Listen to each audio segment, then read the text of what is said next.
इंसान सोचता है कि यदि मैं ज़्यादा धन अर्जित कर लूँ तो अपने जीवन को सुरक्षित कर सकता हूँ, लेकिन आश्चर्यजनक बात यह है कि यह बात केवल वही लोग सोचते हैं जिनके पास धन अभी कम है।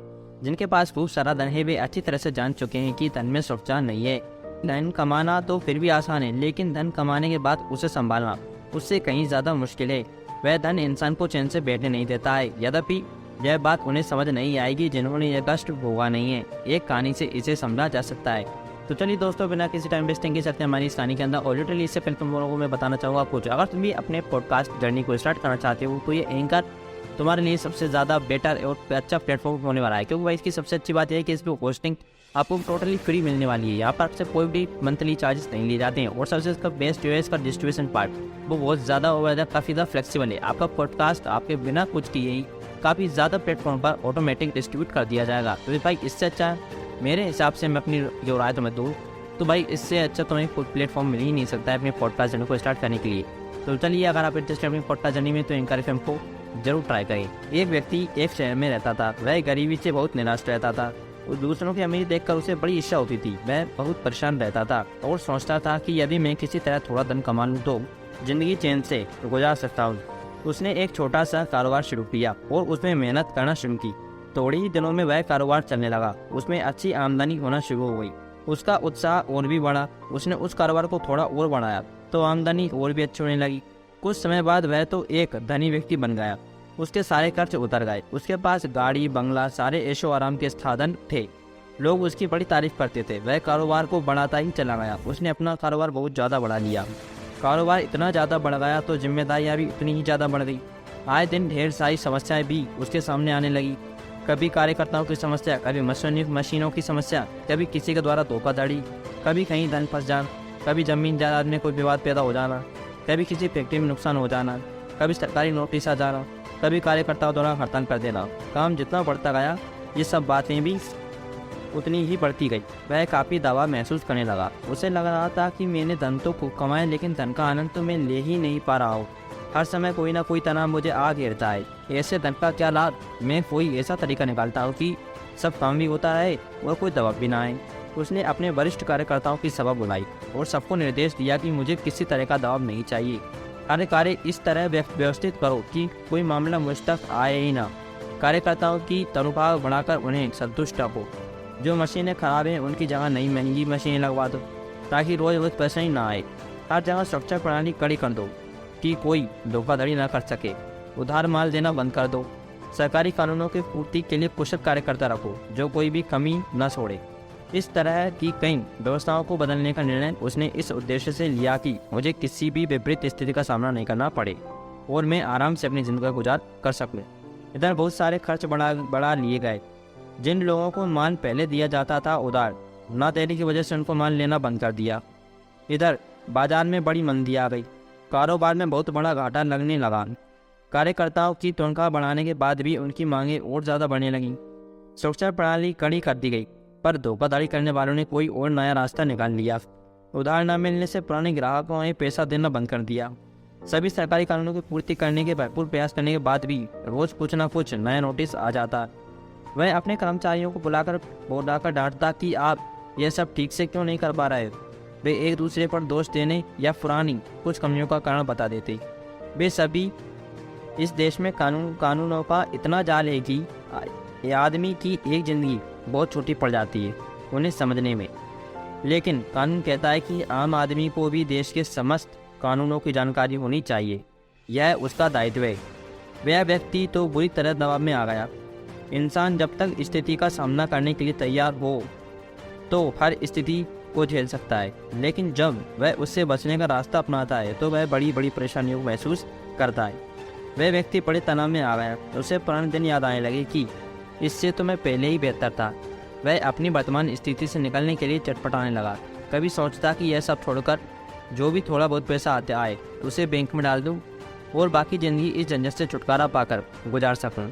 लेकिन दूसरे पर उसका मन स्वीकार न करता कि इतनी मेहनत करके यह सब खड़ा किया है, अब इतनी इज्जत बनाई, अब कैसे यह सब कुछ छोड़ दूँ।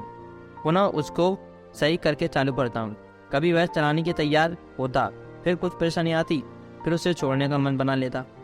वह बड़ा विपक्षित रहने लगा। परिवार वाले उसकी स्थिति देख बड़े परेशान हो रहे थे।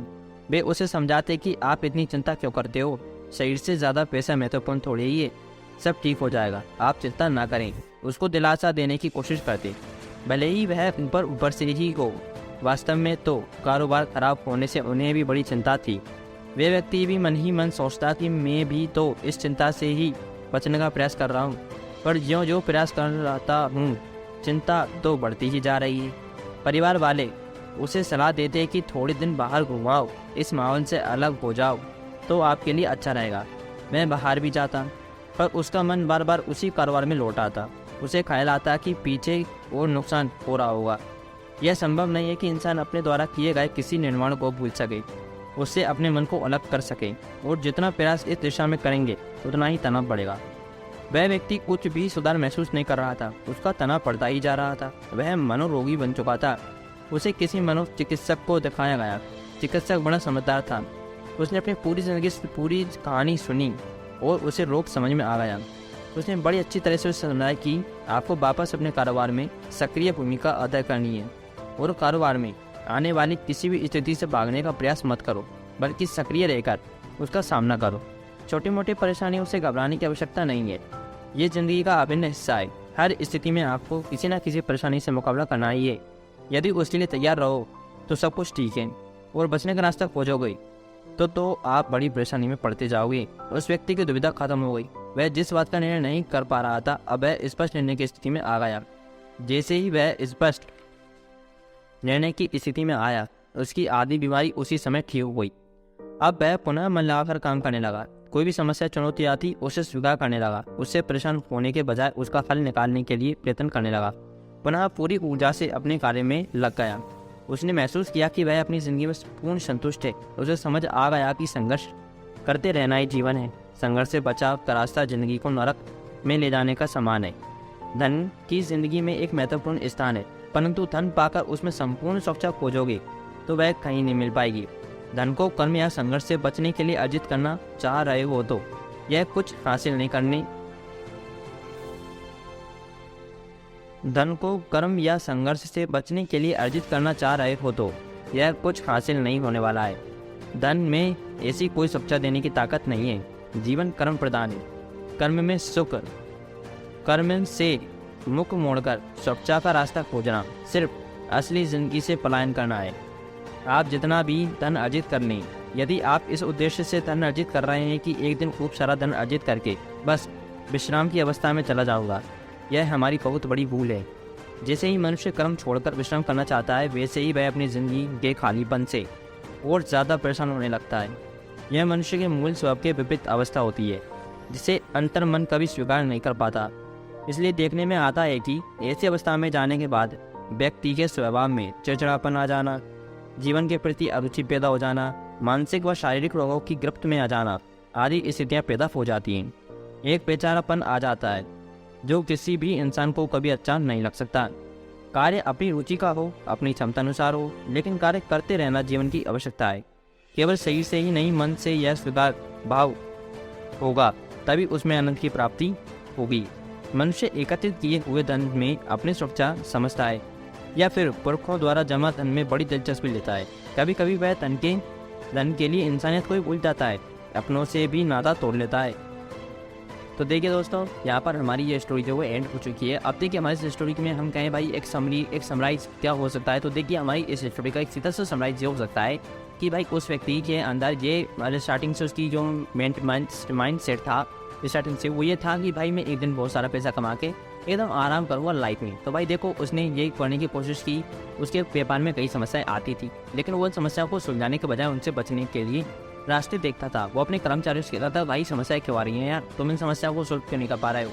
मतलब वो सीधा सीधा उनसे बचने की कोशिश में रहता था, जो कि गलत था, जिसके चलते उसे कई समस्याएं और ज़्यादा सामना करना पड़ती थी। इसी स्थिति में उसकी मानसिक स्थिति कितनी खराब हो चुकी थी।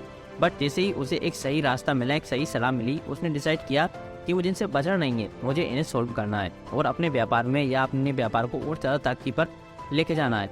यानी कि उसे स्टोरी ऑफ द एंड में समझ आ चुका था कि भाई जीवन का असली मजा संघर्ष में, ना कि संघर्ष से बचने में।